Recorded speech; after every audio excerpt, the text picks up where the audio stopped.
What's the meaning of ago? Ago. Ago.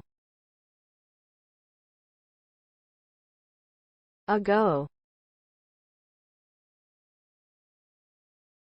Ago. Ago.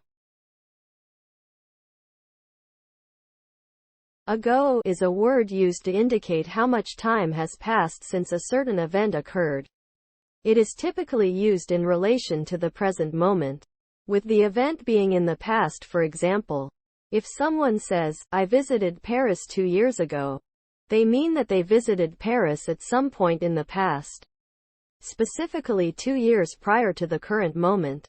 The use of ago creates a sense of distance between the present and the event, emphasizing the passage of time and the temporal separation between the two.